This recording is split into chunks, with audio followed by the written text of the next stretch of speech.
Hey friends, Logan Wells here with Dream Guitars, and boy, oh boy, do I have a treat here today. This is one of Ken Parker's Archtops, one of the few Archtops built by Ken Parker in existence, and this thing is an experience. I have had so much fun kind of getting to know music a little bit playing this guitar for the past couple of minutes. This thing is really incredible. I mean, I play great stuff every day here, so my bar is set pretty high, and then a guitar like this walks into the room, and then suddenly, bloop, it's like day one for me. It's like that joy of playing music all over again. This thing is so cool. There's just a bunch of really fantastic design elements going on here. It's super comfortable. It plays fantastically well. It looks gorgeous. Everything is so well executed, and it just feels like the design, form follows function. It all makes sense. And this is a more recent build. This comes to us from 2019. And man, is it an experience. We have Mahogany for the back and sides, which I love. Some nice figuring. I believe he calls this Big Mama or Mama, Curly Mama? Curly Mama, Mahogany. There we go.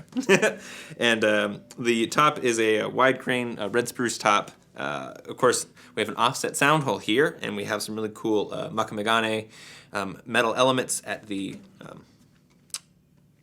sort of the offset sound hole, as well as at the tailpiece and the back of the headstock, which we'll get to. And yeah, it's really an exceptional instrument. Like the voice on this guitar, like it doesn't feel like an Archtop or sound like an Archtop. It just sounds like a really clean guitar. It's just like what a guitar could be. Here you go. Really strong bass response too. Within all of that, it's fascinating to me. It's so clean, so clear. It's not like honky, like Archtop guitars can be. But you can coax that kind of voice out of it, like it's totally neutral. So it's really fascinating. Anywho, getting into it a little bit, like I said, we have red spruce on top. The tailpiece you will see is this, it's this kind of a folded layered metal called Mahogany. It's or Mahogany, sorry. It's a Japanese practice.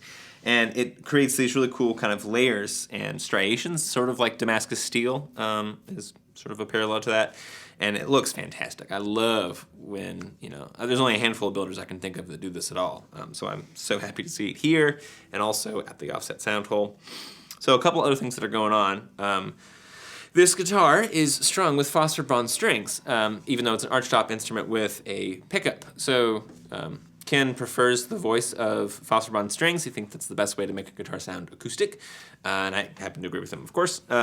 But pickups don't work as well for phosphor bronze, right? So he worked with Dune Labs to engineer this custom pickup system that does work for phosphor bronze strings, and that is a quite inexpensive pickup rig.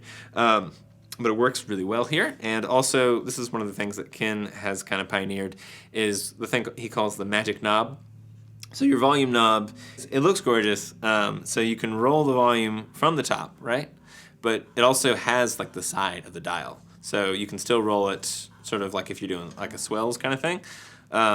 No one really does this that I know of. And it means that you are able to much more easily and effortlessly control your volume, mid-plane, which otherwise it's like tucked into the fingerboard and kind of the pick guard, and you have to like find it if you're lucky, and that's never a great thing.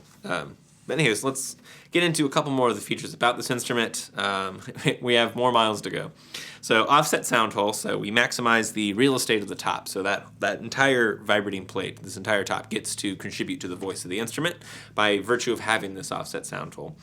And sort of we have the impression of the full rim with this Mahogany section right here, which looks so cool. I love that just so much.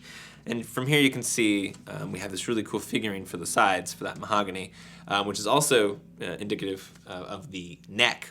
This really cool, slightly off-center, spiraling, kind of upward spiraling grain, which just looks so cool.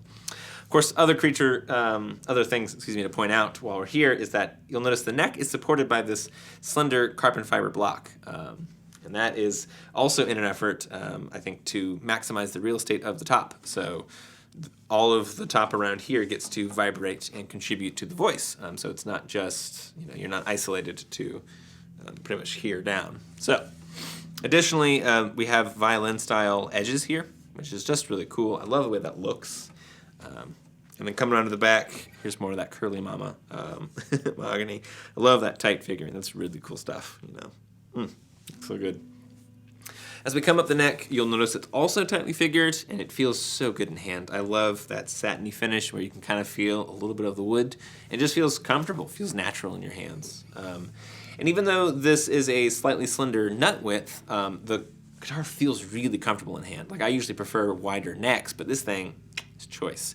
And part of that that neck design, that heel block design, means that I can get to those top frets with no effort, frankly. As we come up to the headstock, you'll notice there's yet another band of Mahogany here, which it just looks so good. And of course, Ken's headstock profile, that whoosh, kind of slender, understated thing, which I like a lot. That's so cool. And then we also have gold EVO frets on this creature, so the frets will be in great shape for a good long while to come. So yeah, this really is an exceptional instrument. Of course I say that a lot, but it happens to be the case in spades with this particular Archtop. So if you want to learn more, do please give us a shout. We would love to chat about this Ken Parker Archtop. Cheers.